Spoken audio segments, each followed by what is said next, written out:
I know he killed that little kid, man. You guys are going to get what's coming to you.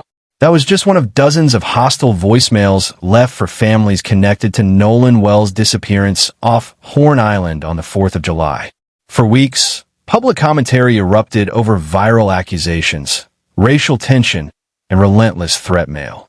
Yet, none of those aggressive phone calls answer the single question that actually matters. What physically happened to Nolan Wells? That is why the internet exploded when the United Cajun Navy released a 22-page document containing crowdsourced photos, boat clusters, and GPS coordinates. Within hours, two completely opposite conclusions emerged. One national broadcast declared it a massive breakthrough containing a clear list of eyewitnesses. Another online commentator pulled up the exact same file, scrolled through it page by page, and called it a complete nothing burger. So who is right? Does this newly released file actually solve the mystery? Or did it just give two competing sides a brand new argument? When you test the evidence page by page, the answer isn't what either side expected. The file was never meant to be a final verdict. It is a roadmap of unverified leads waiting for official law enforcement verification. Here is what the document actually reveals when you strip away the noise. The centerpiece of the entire report is a photograph showing multiple vessels anchored together in a tight formation off Horn Island. In the document, they are cataloged as Boat Number 1, Boat Number 2, Boat Number 3, Boat X, the Palm Beach, and the Triton, the exact vessel Nolan arrived on. Dozens of people are visible across the water, standing near the hulls and holding drink containers under the afternoon sun. National commentators immediately pointed to this photo as a gold mine of evidence. The reasoning was simple. Vessels may be identifiable through registration numbers or official marine records, potentially giving investigators a way to locate owners and interview everyone who was aboard that day. If that many people were anchored together in a single cove, investigators may have a substantial pool of people who could potentially have seen Nolan. A legal and crime commentator also raised another possibility. In a crowded cove filled with tied-up vessels, a submerged body could potentially remain hidden beneath or around surrounding boat hulls. On the surface, this image looks like the breakthrough everyone was waiting for. But that brings us to the first critical contradiction. Does showing people standing near boats mean those people actually witnessed what happened to Nolan? To answer that, you have to look at how the photo was obtained. Before the public could weaponize the document, the United Cajun Navy's leadership issued a clear clarification. This was a crowdsourced compilation, not an official law enforcement investigation. The volunteer organization did not capture a single photograph included in the file. Every image was submitted by social media users and members of the public trying to help. And that creates immediate evidentiary problems. Take the timestamps visible on screen recordings. They do not represent original camera metadata. They are interface clocks from phones filming other screens, meaning they show when a re-recording was made, not when the original photograph was taken on Horn Island. Furthermore, the report also notes that 5 supplied video files carried export or creation dates in late July, well after the July 4th events. But those dates belong to the supplied digital files, not necessarily to the original footage. What investigators received were copies of copies, reposts of reposts. This brings us to the core thesis of the entire investigation. The document identifies a hole in the timeline. It doesn't fill it. Most importantly, not a single photograph in that 22-page file shows Nolan Wells' actual physical location at a confirmed, verified time.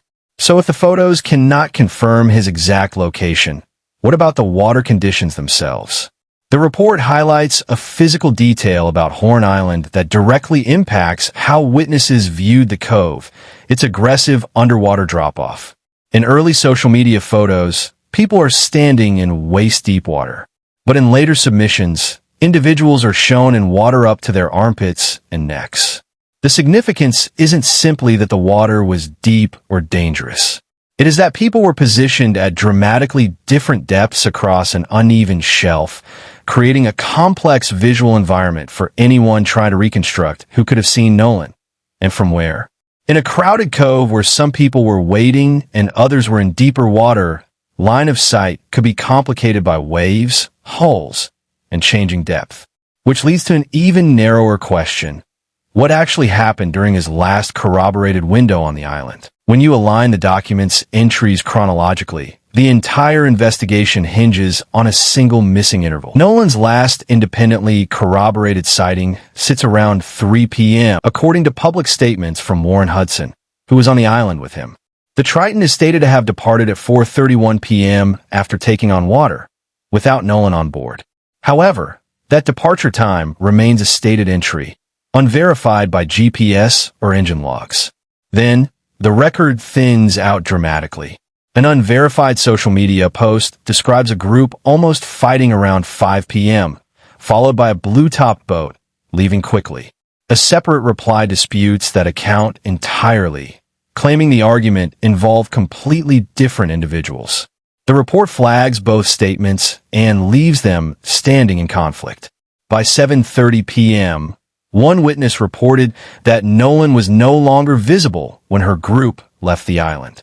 That is evidence of absence from that person's view, not proof of Nolan's exact location. So where was Nolan during those missing hours? The file doesn't answer that question. It leaves multiple possibilities open and provides no verified evidence that closes any of them.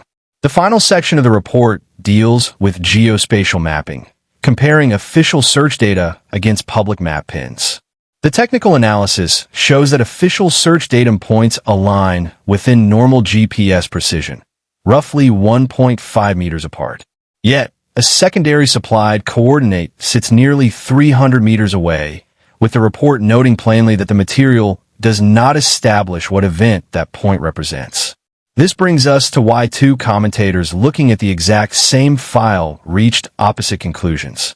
They weren't answering the same question. One side asked, "Does this document solve what happened to Nolan Wells?" The answer is no. The other side asked, "Does this document give investigators specific boats, locations, and original sources to pursue?" The answer is potentially yes. The document does not solve the case. It simply identifies the doors that law enforcement needs to open.